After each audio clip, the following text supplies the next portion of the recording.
શ્રી કૃષ્ણ કહે છે, જો તમે દુઃખ પર ધ્યાન આપશો તો હંમેશા દુઃખી રહેશો, જો સુખ પર ધ્યાન આપશો તો સુખી રહેશો. જેના પર તમે ધ્યાન કેન્દ્રિત કરો છો તે જ તમારા જીવનમાં સક્રિય થઈને પ્રવેશ કરે છે. આ જ પ્રકૃતિનો નિયમ છે. જે કંઈ દિલથી આપવામાં આવે છે તે હાથથી નહીં, અને જે કંઈ મનથી કહેવામાં આવે છે તે શબ્દોથી નહીં.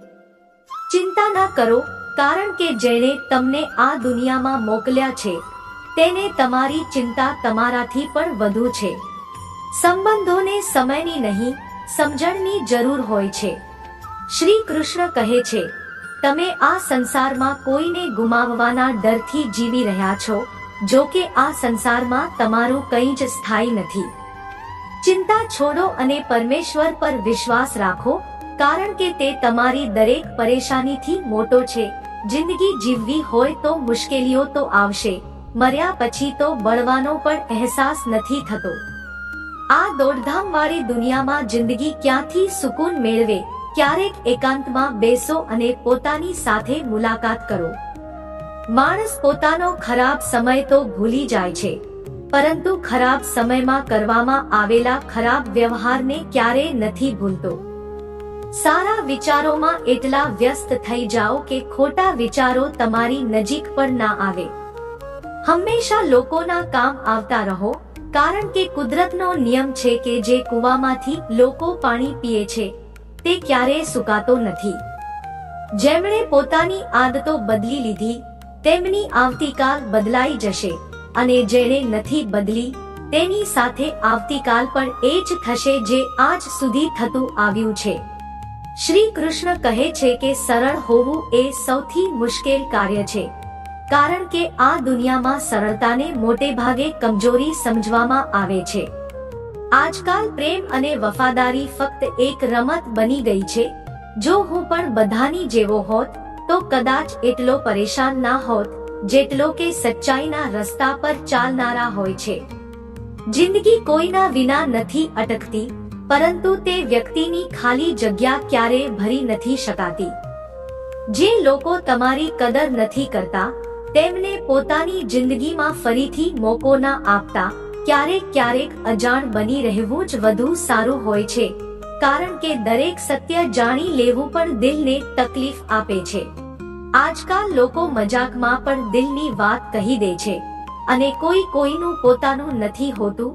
લોકો ત્યારે જ યાદ કરે છે જ્યારે તેમનો સમય ખાલી હોય છે. વારંવાર માફ કરી શકાય છે, પરંતુ દરેક વખતે માફ કરવા એ તમારી સહનશીલતા અને ધૈર્યની પરીક્ષા છે. જિંદગીમાં આ સચ્ચાઈ ચોક્કસ યાદ રાખો કે કોઈ તમારા હાથમાંથી કંઈ છીનવી શકે છે, પરંતુ નસીબમાંથી નહીં. આપણી જીભનું વજન ભલે ઓછું હોય, પરંતુ તેના શબ્દોની અસર ઘણી ઊંડી થાય છે. સમય ક્યારેય પોતાનો ચહેરો નથી બદલતો, પરંતુ એ ચોક્કસ બતાવે છે કે કોના કેટલા અને કેવા ચહેરા હોય છે. તારીફ મળે તો નમ્રતાથી સ્વીકારો, અને ટીકા મળે તો તેના પર ગંભીરતાથી વિચાર કરો. વરસાદના ટીપા કાનમાં બસ એટલું જ કહે છે કે કોઈ પણ હંમેશા માટે સાથે નથી રહેતો. દેખાડા વિના જીવન જીવવાનું શીખો, કારણ કે અસલી અંધકાર ગરીબીમાં નહીં, બલકે મનની અજ્ઞાનતામાં હોય છે. મહાભારતમાં શ્રી કૃષ્ણે શીખવાડ્યું કે જ્યારે કોઈ મુદ્દો શાંતિથી હલ ના થઈ શકે ત્યારે યુદ્ધ જ અંતિમ વિકલ્પ બચે છે. જે મનુષ્ય મને સાચા હૃદયથી જાણી લે છે તે જન્મ મરણના ચક્રમાંથી મુક્ત થઈ જાય છે. શ્રીમદ ભગવદ ગીતા વાંચનાર અને તેનું પાલન કરનાર વ્યક્તિ પોતાના જીવનના દુષ્કર્મોથી પણ મુક્ત થઈ જાય છે. જે ભાગ્યમાં છે તે અવશ્ય થઈને રહેશે, ચાહે તમે તેને રોકવાની ગમે તેટલી કોશિશ કરી લો. તમારા બધા પ્રયાસો પોતાને બહેતર બનાવવા અને પોતાની પ્રગતિ માટે હોવા જોઈએ. મુશ્કેલીઓને ગળે લગાડો, કારણ કે માણસ મોટે ભાગે મુશ્કેલીઓમાં જ મોટા પાઠ શીખે છે. સુખમાં તો આપણે પોતાના શીખેલા પાઠ પણ ભૂલી જઈએ છીએ.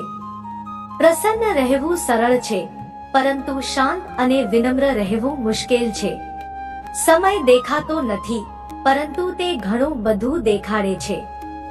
આ જીવનમાં યોગ્યતા તમને ઊંચાઈઓ સુધી લઈ જઈ શકે છે, પરંતુ ત્યાં ટકી રહેવા માટે ચારિત્ર્યની જરૂર હોય છે. જો તમે પોતાને મનાવી શકો છો તો દુનિયાની કોઈ તાકાત તમને નથી હરાવી શકતી. ક્યારેક તમને એવા લોકો પણ મળશે કે જેમને તમે જ શીખવાડ્યું હશે કે કેવી રીતે આગળ વધવું, પરંતુ તે લોકો જ તમને પાડવાની કોશિશ કરશે. આ દુનિયા આવી જ રીતે ચાલે છે. જે લોકો તમારી વિરુદ્ધ જાય છે તે મોટે ભાગે તમારી સફળતાથી જ પ્રેરિત હોય છે. જીવનની ચિંતા ના કરો, તેનાથી કોઈ બચી નથી શકતું. જો તમારે તેને બદલવું હોય તો સંઘર્ષ કરવો પડશે અને તેને સરળ બનાવવું હોય તો સમજવું પડશે. ક્યારેક ક્યારેક જિંદગી એવો થપ્પડ મારે છે જેનો કોઈ જવાબ નથી હોતો, પરંતુ યાદ રાખજો, આ થપ્પડ પણ તમને મજબૂત બનાવવા માટે હોય છે, જેથી તમે વધુ મજબૂત થઈને ઊભા થઈ શકો. આપણી औकात આપણે પોતે જ નક્કી કરીએ છીએ. લોકો તો ફક્ત આપણને વ્યાખ્યાયિત કરવાની કોશિશ કરે છે. અંધારાને કોસવાથી બહેતર છે કે એક નાનકડો દીવો સળગાવી દેવામાં આવે. જેમણે દુઃખ છુપાવવાનું શીખી લીધું તેણે જીવવાનું પણ શીખી લીધું. એટલા માટે મેં જમાનાથી દૂરી બનાવી લીધી છે, કારણ કે અહીંયા દરેક ફરિશ્તો બનવાનો દાવો કરે છે, પરંતુ વાસ્તવમાં માનવતાથી દૂર થતો જઈ રહ્યો છે. ગરીબની હાય અને બેવફા લોકોની સલાહ ક્યારે ના લેતા.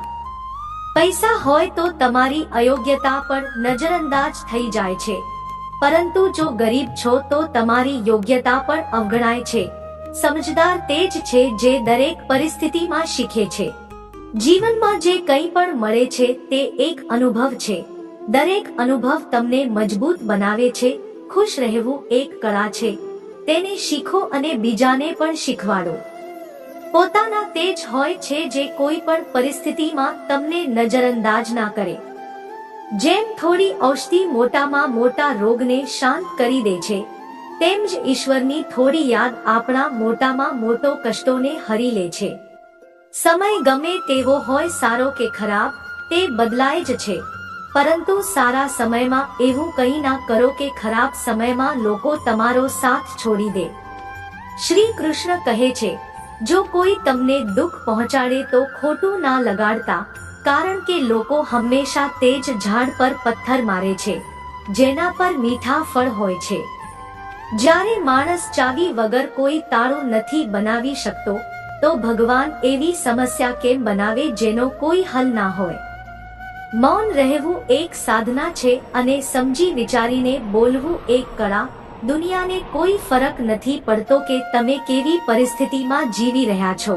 તમારે પોતાની સ્થિતિ પોતે બદલવી પડશે.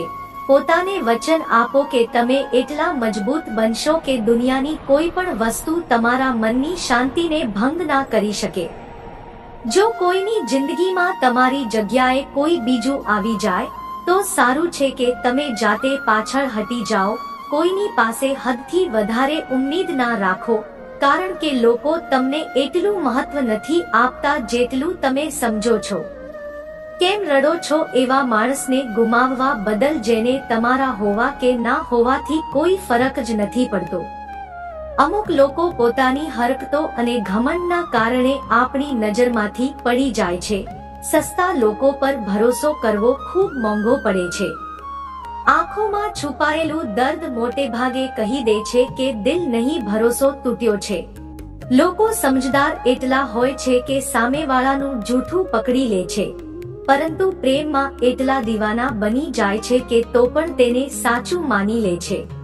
એકલા છોડી જનારાઓને જણાવવું જરૂરી છે કે આપણે પોતાના માટે એકલા જ પૂરતા છીએ. મનનું દુઃખ શરીરના દુઃખ કરતાં ઘણું વધુ પીડાદાયક હોય છે, તેથી પોતાના મનને હંમેશા પ્રસન્ન રાખો. અમુક લોકો દગો કરીને પણ પોતાને સાચા માને છે, જ્યારે અમુક લોકો દગો ખાઈને પણ પોતાને ખોટા માને છે. કોઈએ કહ્યું કે તું એટલો ભોળો છે કે કોઈ પણ તને લૂંટી શકે છે, પરંતુ તેમને શું ખબર કે મને લૂંટવા વાળાના હાથ તો બે જ છે, પરંતુ આપવા વાળાના હાથ 1000 છે. મન એક સુંદર શબ્દ છે, તેની આગળ ન ઉમેરો તો નમન બને છે અને પાછળ ઉમેરો તો મનન. જીવનમાં નમન અને મનન કરતા રહો, સમસ્યાઓ ખતમ થઈ જશે. જો કોઈ તમારાથી ઈર્ષ્યા કરે છે તો સમજો કે તેને તમારા જેવું બનવાની જરૂર છે. યાદ રાખો, જે વસ્તુ બળે છે તે એક દિવસ રાખ બની જાય છે, ચાહે તે અહંકાર હોય, વસ્તુ હોય કે માણસ. સમયનું ગ્રહણ તો ચંદ્ર અને સૂરજ પણ સહન કરે છે. જમાનો એવો થઈ ગયો છે કે જેને દિલથી મદદ કરો તે જ પીઠ પાછળ વાર કરે છે. કોઈની નિંદા કરનાર સજ્જનને બદનામ તો કરી શકે છે, પરંતુ પોતે સજ્જન નથી બની શકતો. શબ્દોના દાંત નથી હોતા, પરંતુ જ્યારે તે કરડે છે તો દર્દ ખૂબ થાય છે. તેથી જીવનમાં હંમેશા મીઠું બોલો, કારણ કે મીઠા શબ્દો જીવનને સરળ અને સુખમય બનાવે છે. પોતાની તકલીફ ફક્ત તેમને જ કહેવી જોઈએ જે તમારા દર્દને સમજવાની કાબેલિયત રાખે છે. પોતાને એટલો પણ દિલાસો ના આપો કે તમે બીજાની ઉપેક્ષાને નજરઅંદાજ કરી દો, કારણ કે કોઈ પણ એટલું વ્યસ્ત નથી હોતું કે તે તમારા માટે સમય ના કાઢી શકે. ઘણીવાર આપણે બિનજરૂરી તે લોકો માટે પરેશાન રહીએ છીએ જે આપણને પોતાની પરેશાની સમજે છે. બીજાની જિંદગીમાં પોતાની જગ્યા શોધવાનું બંધ કરી દો. વિશ્વાસ રાખો, તમે ખૂબ ખુશ રહેશો. એવો ભ્રમ ના પાડો કે દરેક સંબંધ ખાસ હોય છે, કે દરેક પોતાનો લાગતો વ્યક્તિ અંતે દગાબાજ નથી નીકળતો. જિંદગીમાં એવું વલણ અપનાવો કે જે જેવું છે તેને તેની જ ભાષામાં સમજાવો. મિત્રો, આશા રાખું છું કે તમને આ જાણકારી પસંદ આવી હશે. તો કૃપા કરીને અમારા વિડીયોને એક લાઈક કરી દેજો અને ચેનલને સબસ્ક્રાઇબ કરીને બેલ આઇકોન દબાવી દેજો અને કોમેન્ટમાં જય શ્રી કૃષ્ણ જરૂર લખજો. તમારો દિવસ શુભ રહે.